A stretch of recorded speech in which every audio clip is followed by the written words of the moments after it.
This is Agriculture Today, and I'm Shelby Varner with the K-State Radio Network. Today's show starts with a discussion about categories of fire extinguishers and their purpose with Aaron Williams, Kansas Forest Service District Fire Management Officer for Southeast Kansas. Aaron Williams with the Kansas Forest Service continues the show as he recognizes other potential fire concerns for homeowners, car owners, and people with barns. K-State dairy specialist Mike Brouk ends the show by saying how providing the herd with high-quality forages can significantly increase milk components. That and more is coming up ahead on Agriculture Today.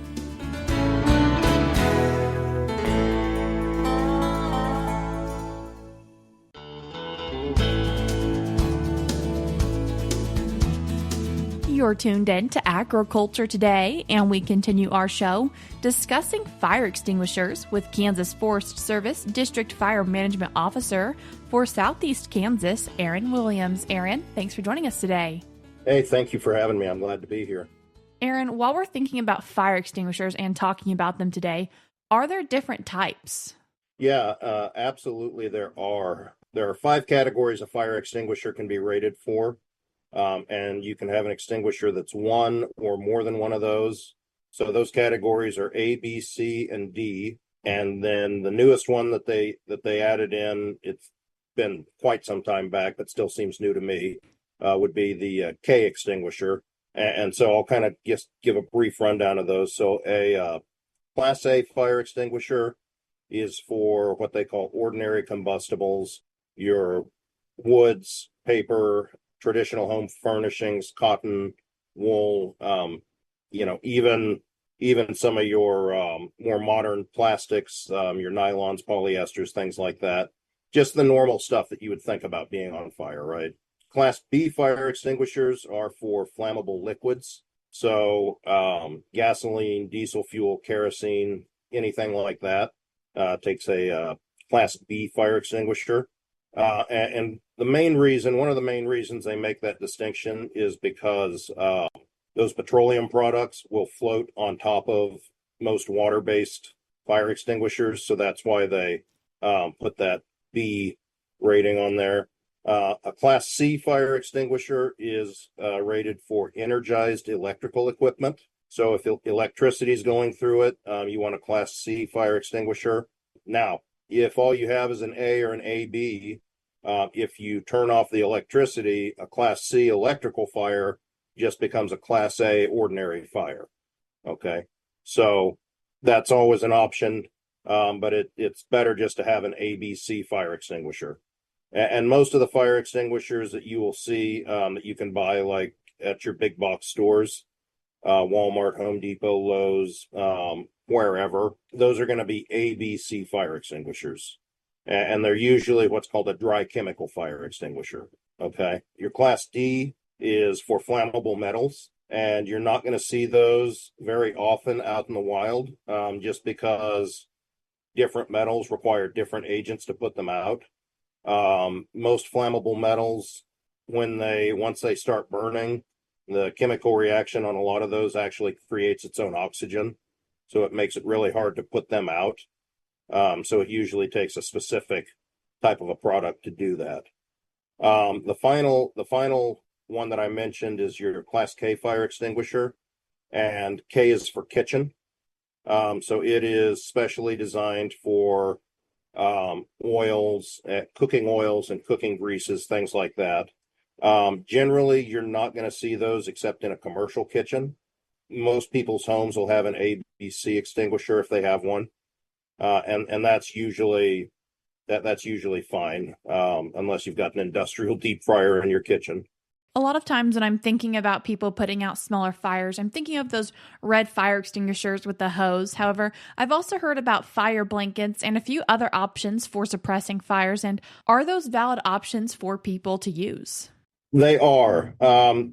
So a fire blanket works by smothering the fire. So if you've got a pot on your stove that catches on fire, they do make it's basically like a woven fiberglass. They do make those. You can put them over the top of that. They also make them in different sizes for different applications. You see those sometimes in industrial areas. The key with those is that they have to smother the fire, which removes the oxygen. But once the oxygen's gone, the fire's not burning anymore. But if it's still hot and you take that blanket off, it's going to reignite. So the key with that is to cover it and then call the fire department. Preferably, if you have someone there who can call as soon as the fire starts, maybe while you're taking action, then that would be better. The sooner you get the fire department coming, the better. While we're with the holiday season, a lot of people have Christmas trees in their homes that are real. And are there any concerns with that when we think about fires? And if one does break out, how are they putting it out? Yeah, there are definitely concerns with those. I love real Christmas trees. I don't have one this year, but I just have the artificial one up. But the key with a artificial tree is to keep it watered. The stand that those things have has a bowl of water in it, and you need to be checking that every day and adding water every day.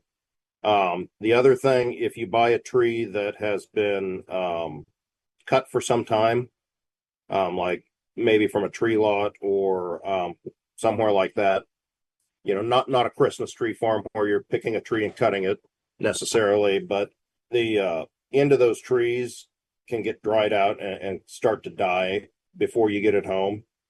So it's a good idea to cut just a little bit off of the bottom of that before you stick it in the water, just to kind of expose that part of the tree that's not dried up and can pull the water up into the tree. That's basically what you're doing, is you're using the tree's natural circulation system to pull that water up and keep it hydrated while it's in your house. All species of Christmas tree that people use are extremely flammable. They have oils inside that make them burn hotter than something of the same size. And then all the needles that are on them are perfect to carry and distribute fire efficiently. They've got a very low mass to surface area. So they're going to burn fast and they're going to burn hot. The key with Christmas trees is don't let it catch on fire. In the holiday spirit, I sometimes think of little kids getting toys with batteries. And so while we're thinking about batteries, do you have any concerns when it comes to batteries and fires? So lithium batteries are actually kind of a hot topic in the fire service right now. No pun intended. The large batteries like you see in an electric car or even a hybrid type vehicle, those are a lithium type battery, and they are very, very hard to put out. Like, so much so, just yesterday I saw a new product coming out. It's basically a wall that you can put up around a vehicle that's on fire, an electric vehicle that's on fire, and then fill with water, and it dams the water in there to completely submerge the car. There are multiple reports of large lithium batteries in electric vehicles taking 20,000 gallons of water to get extinguished. Lithium is a flammable metal, and so when it burns, that reaction can create oxygen. Now, obviously, the bigger the battery, the more of a problem it is.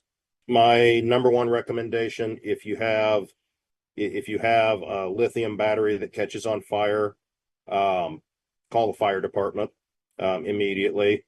If you can safely, if it's smoking and you can safely get it out of your house, then certainly that would be advisable. But the main thing to understand is that they're very hard to put out, and you need to get the fire department coming. Aaron, you've mentioned trying to put things out, but also making sure you're thinking about calling the fire department as well. And is that something you really recommend to people, that it's not a bad idea to call the department? Absolutely. And in fact, that is more important than anything else you're going to do. Always call the fire department, make sure that they are coming before anything else. That takes a higher priority than anything other than getting yourself and your family out of the house. Okay. Fire extinguishers are intended for very small fires. They're not intended for fires that are spreading rapidly. So, if you have a trash can that's on fire, maybe that's a fire extinguisher fire. If that trash can has set your couch on fire too, you're probably going to have trouble getting that put out, and certainly doing it safely when you think of the heat and the toxic byproducts that are coming off of that combustion. That was Kansas Forest Service District Fire Management Officer for Southeast Kansas, Aaron Williams, as he discussed different types of fire extinguishers and what they can be used for. He would also like to remind you that owning a fire extinguisher and knowing how to use a fire extinguisher are two separate things. Anyone who purchases one should seek out training. He always directs people to start by asking their local fire department or emergency manager. After we come back from the break, we will once again be joined by Aaron as he continues discussing how to control fires in the home, but also in barns. If you are getting to your destination and aren't going to be able to hear the rest of today's show, you can always find it on agtoday.net or by searching for Agriculture Today on your favorite podcast streaming platform. If you do have more questions for Aaron, you can do so by looking him up on Kansas Forest Service's website, which is kansasforests.org. I will link it in today's show notes on agtoday.net. We're cutting to a short break now, but we'll be right back with Aaron as we continue discussing extinguishing fires.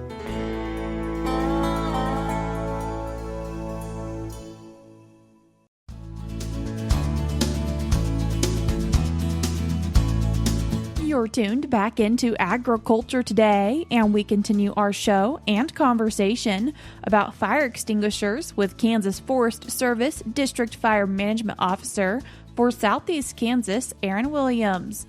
Aaron, as we're thinking about keeping people's homes and themselves safe, what are some recommendations for things that you recommend they take the time to purchase? One thing that people can look at getting for their home is called a stovetop fire stop, and it's basically a fire extinguisher in a little metal can that has a magnet, and that magnet goes onto the hood of your stove, and then if you get a stove fire, it actually has a fuse that fire ignites and then releases that chemical all over your stove. Some other things that I should hit on. If you're going to invest money in fire protection for your home, and I encourage you to do that, fire detectors, smoke detectors are first before fire extinguishers. The next thing, if you do get a fire extinguisher, don't put it in a cabinet, keep it out where you can actually see it and get to it, but don't keep it like right next to the stove or over the stove, because if your stove catches on fire and you can't actually get the fire extinguisher out of the fire, you're going to have a bad day, right?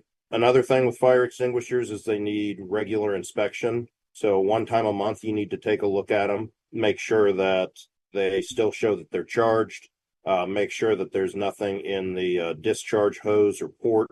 Aaron, how do you know if they look charged? So modern fire extinguishers will have like a gauge on them here. So you see that green area. I don't know if you can see the yellow arrow or not, but this fire extinguisher has been discharged. It's empty, but there's a little yellow arrow here that'll be up inside the green area.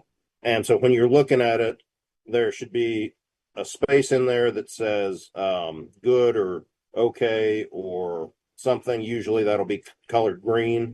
And then the rest of the dial face will be red. Usually you want that indicator arrow inside the green area. Another thing that folks don't know about fire extinguishers a lot is that in addition to just checking them every month and making sure that they're where they're supposed to be and that they are charged and that there's nothing blocking the discharge, they're supposed to be inspected once a year by a fire extinguisher company.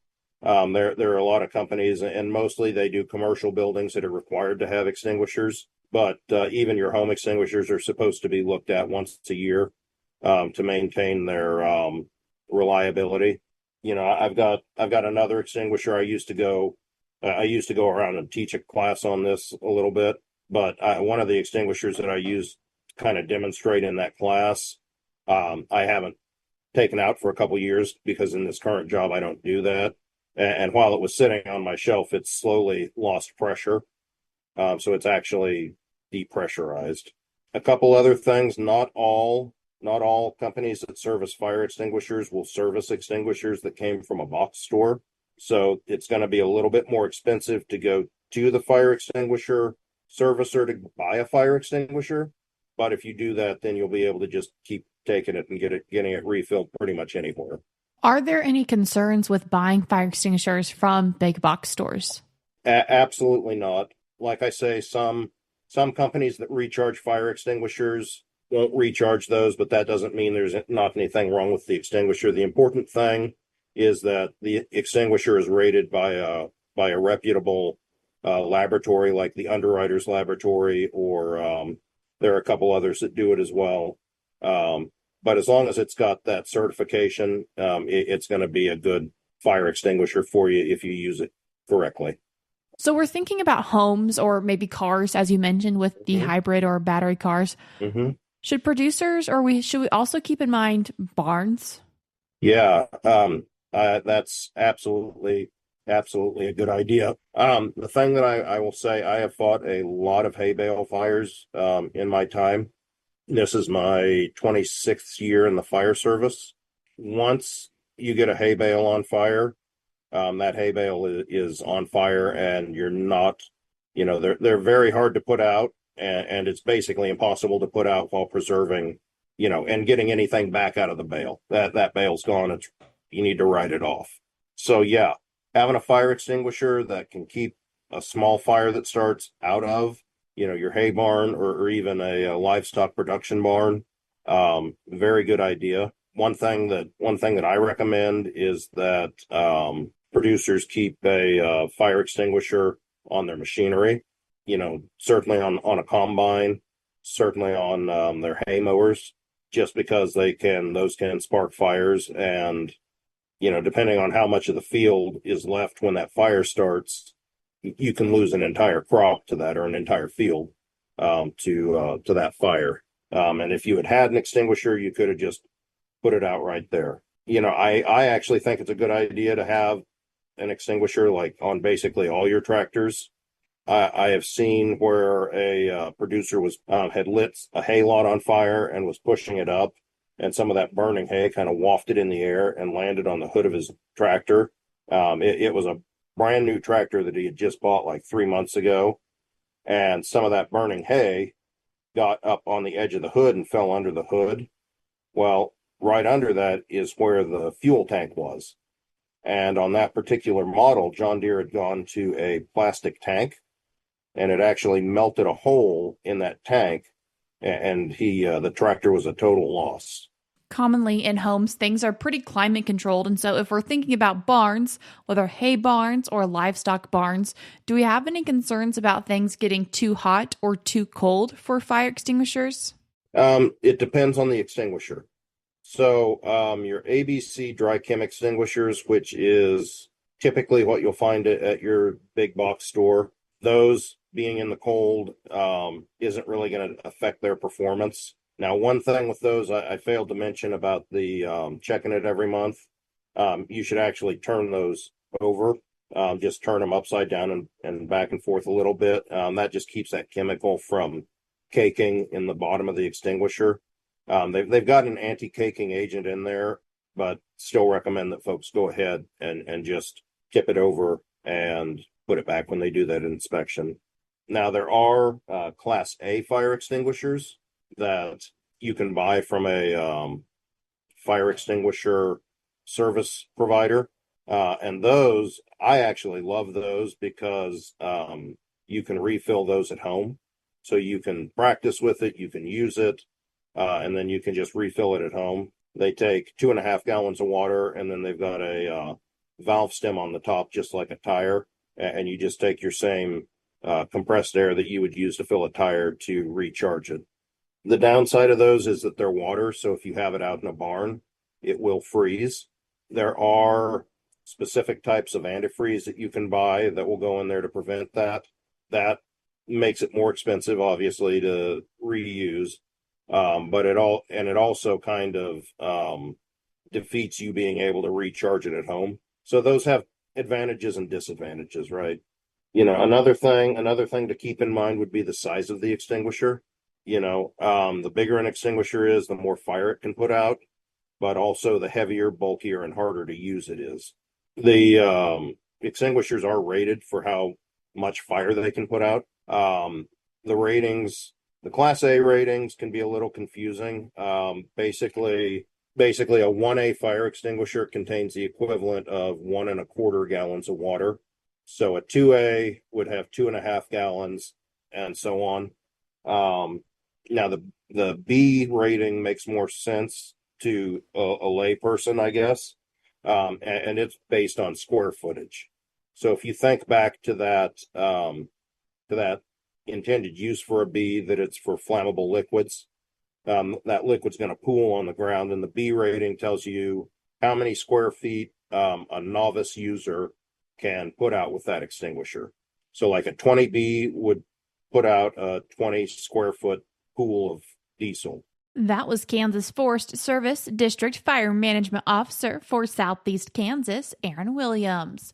Before we cut to a break, we're now going to be joined by USDA's Rod Bain and John Tillman as they discuss research and promotion in the Christmas tree industry. Another development in the Christmas tree industry over the past decade, according to Western Washington tree farmer John Tillman, has been greater efforts in collaboration, promotion, and research through the Christmas Tree Promotion Board, an industry checkoff program with USDA oversight. It's 15 cents a tree, and we went to the federal government and asked them to please implement this, because everybody has a bit of a different idea, and if you're selling all the trees you grow, then I don't need any marketing. And looking long term for our natural product was instrumental. Local and state Christmas tree associations also play a role in R&D and marketing of their commodity. Tillman adds, for individual growers, growing Christmas trees for a lot of us is very personal. I've been to meetings all across the nation, clear over to Nova Scotia, and it's the same. You go out on somebody's farm and they just light up when you go, wow, those look beautiful. I'm Rod Bain reporting for the U.S. Department of Agriculture in Washington, D.C. We're cutting to a short break now, but we'll be right back.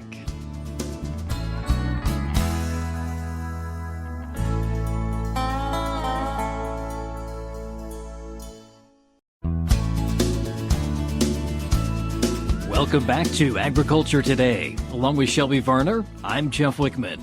We end today's program with this week's milk lines. Just slight moves in the percentage of protein and fat in the dairy herd without a real increase in production can boost income per animal. K-State dairy specialist Mike Brouk has more. Today I'd like to visit with our Kansas dairy farmers, considering the genetic potential of their herds in terms of producing milk components. As we think about milk components and production in our herds, when we think about genetic potential, a lot of our herds are doing pretty well, and maybe you're getting somewhere around 6.25 or maybe 6.5 pounds of components between fat and protein out of your herd, but could you do better than that? When we look at genetics, a lot of times it would be possible maybe to be closer to 8 or 9 pounds of components per animal per day within your herd. So how are you going to get there? Because there's actually a lot of money on the table. Even slight moves in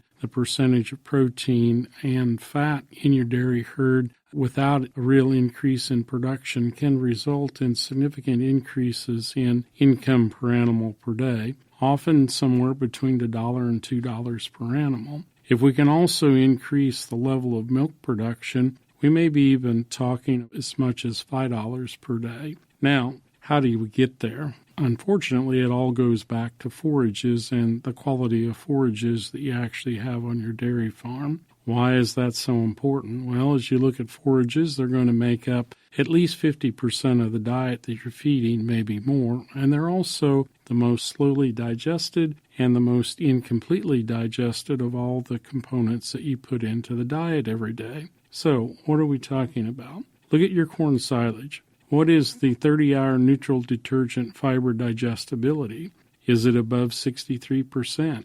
Is the undigestible neutral detergent fiber at 240 hours below 9%? And how's your kernel processing score? Should be above 78%, and your 7-hour starch digestion on your corn silage should be above 70%. So that's kind of the basis probably to start with. If you're including small grain forages into the diet, the 30-hour NDF digestibility there should exceed 70%, and the NDF digestibility at 240 hours should be below 8%. If we are not hitting those goals, then it may be a little bit more difficult for us to move the fat and protein percentages beyond where we're at with the additional feeds in diet. So as we think about our forages, we have forages that pass the litmus test that I've just described. What are some other things that you need to do? Well, number one, you need to get with your nutritionist. You need to consider amino acid balancing